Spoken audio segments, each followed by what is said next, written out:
Assalamualaikum warahmatullahi wabarakatuh. Alhamdulillah rabbil alamin wassalatu wassalamu ala asyrafil anbiya wal mursalin wa ala alihi wa sahbihi rasulillah ajmain. Allahumma shalli ala sayyidina Muhammad wa ala ali sayyidina Muhammad. Bismillahirrahmanirrahim. Wal 'asri innal insana lafi husn illa alladzina amanu wa 'amilus solihati wa tawassaw bil haqqi wa tawassaw bis sabr.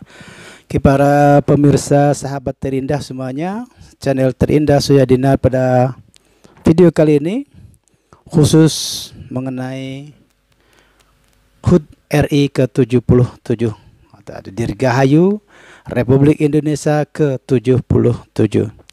Ada sejumlah catatan mengenai kemerdekaan Republik Indonesia selama 77 tahun merdeka. Oke.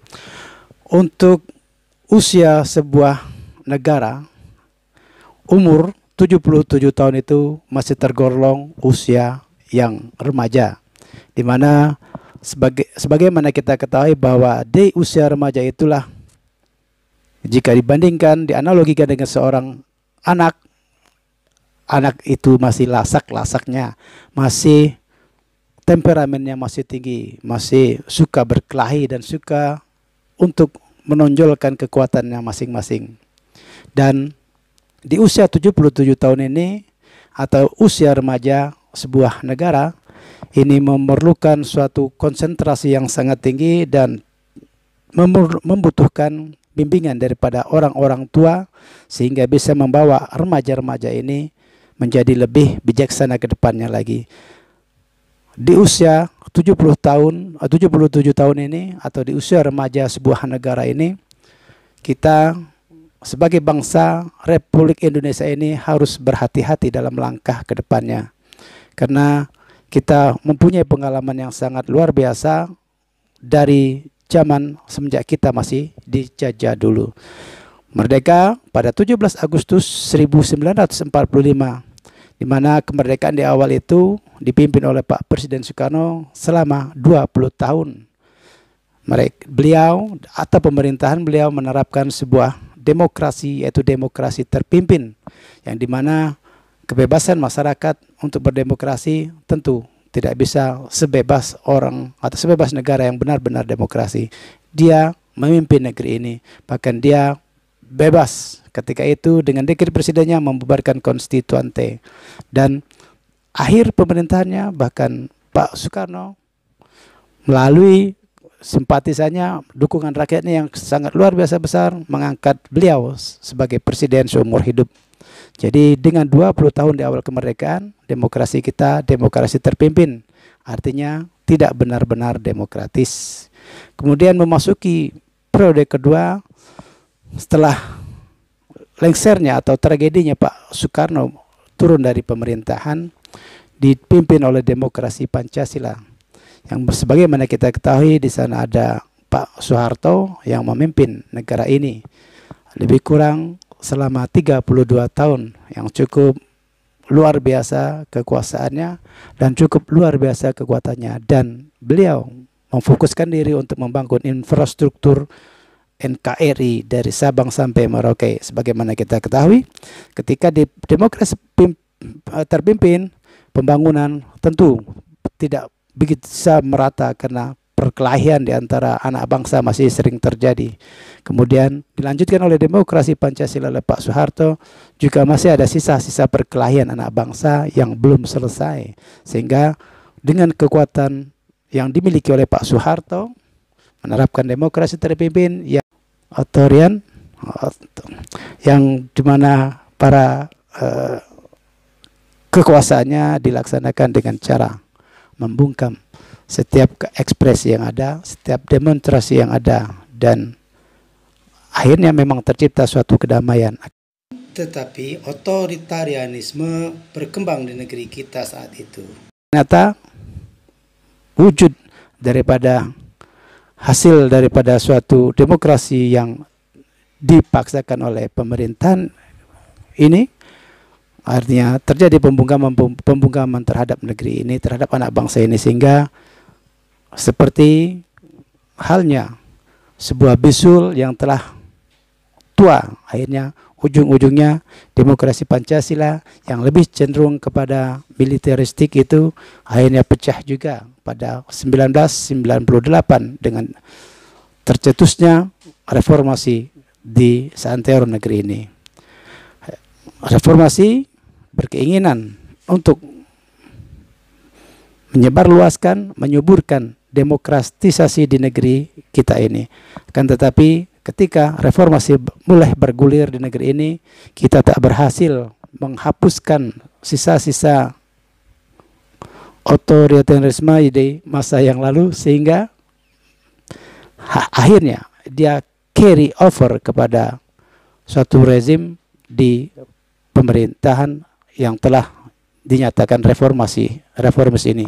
Kan tetapi reformasi yang dia inginkan itu tidak berjalan secara penuh, karena dalam pemerintahan reformasi dari periode pertama sampai dengan saat ini itu masih terdapat bibit-bibit yang terbawa daripada demokrasi Pancasila sebelumnya, atau demokrasi yang terkesan militeristik tersebut, sehingga kita merasakan bahwa reformasi pun tak mampu menunjukkan demokratisasi yang benar-benar di negeri kita ini, terutama lagi di satu dekade terakhir ini, di mana terkesan ada kerinduan yang mendalam bagi entah siapa saja, mungkin bagi pemerintah dan penyelenggara pemerintahan, atau bagi sebagian besar rakyat Indonesia yang sepertinya kangen terhadap periode kepemimpinan Pak Soeharto yang cenderung militeristik, yang cenderung kepada pembungkaman ekspresi. Nauzubillah. Sebenarnya ini merupakan suatu penyakit yang sudah bisa kita deteksi. Cara mendeteksinya, kita lihat beberapa perundang-undangan di negeri ini yang mengarah kepada pembungkaman, yang mengarah kepada ketidakbebasan kita sebagai rakyat Indonesia berekspresi, bahkan untuk menyampaikan pendapat yang sedikit bertentangan atau tidak searah dengan jalur atau arah pemerintah.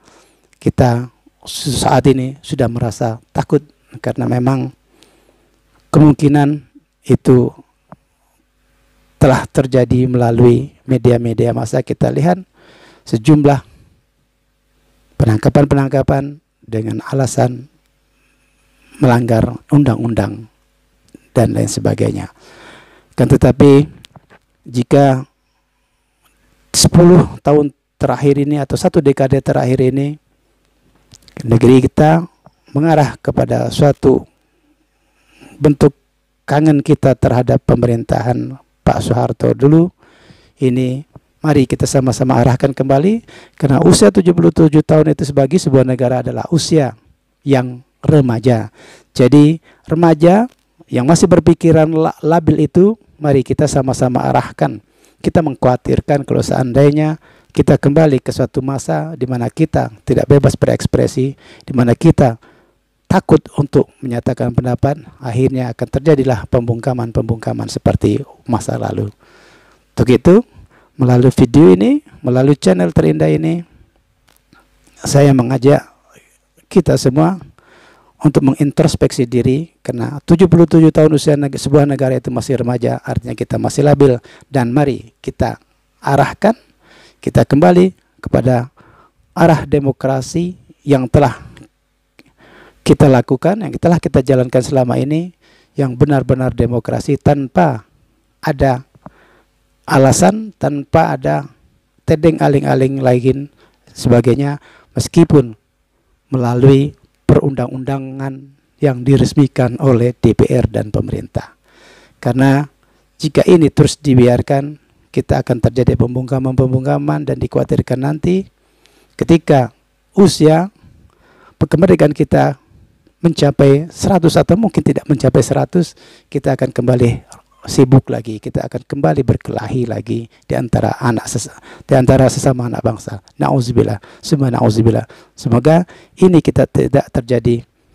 Semoga kita benar-benar berada dalam sebuah kehidupan negara yang benar-benar demokratis, di mana kebebasan individu dijamin oleh undang-undang selama dia tidak anarkis. Dan momentum pemilu, pilpres, termasuk pileg, termasuk pemilihan DPD sekalipun pada tahun 2024, mari kita sama galang persatuan untuk mensukseskan pemilu tahun 2024 ke depan, sehingga bisa menghasilkan para wakil-wakil rakyat yang benar-benar cerdas, bermanfaat untuk masyarakat banyak, dan kita hilangkan money politik di antara anak bangsa. Karena dengan adanya money politik tersebut, yakinlah kaum-kaum oligarkis yang akan menguasai negeri ini. Dan semoga presiden yang akan terpilih nanti di tahun 2024 tetap istiqomah kepada keyakinan kita bersama bahwa pilihan kita untuk menjadi sebuah negara yang demokratis itu sampai dengan saat ini merupakan suatu pilihan yang terindah, suatu pilihan yang terbaik bagi kita, bukan hanya sekedar mencontoh negara-negara lain yang sudah demokratis dibanding kita. Karena kita yakini bentuk pemerintahan yang lain kita masih trauma, karena Indonesia mempunyai sejarah panjang, mempunyai kerajaan-kerajaan yang selalu bertengkar, bahkan bunuh membunuh di antara mereka sendiri. Dengan demokratisasi, negeri kita insya Allah bisa sejahtera dalam kemakmuran, makmur dalam kesehatan lahiriah wal batinnya, serta cerdas lahiriah wal batinnya. Dan semoga NKRI tetap terjalin, bukan hanya mencapai kemerdekaan 100 tahun saja, akan tetapi sampai beratus-ratus tahun yang akan datang, NKRI tetaplah NKRI, dan anak bangsa Indonesia tetap kita masukkan pikiran-pikiran demokratis untuk meneruskan generasi NKRI yang sejahtera, yang mandiri, dan tetap mempunyai rasa persaudaraan sesama anak bangsa. Demikian, semoga video singkat ini bisa memberikan manfaat untuk kita semua, dan kita kembali ke jalan yang lurus, yaitu demokrasi untuk negeri. Billahi taufiq wal hidayah. Wassalamualaikum warahmatullahi wabarakatuh. Thank you for watching. Pulih lebih cepat, bangkit lebih kuat, hidup bermartabat di atas kaki sendiri tanpa berhutang kepada negeri lain. Wassalamualaikum warahmatullahi wabarakatuh.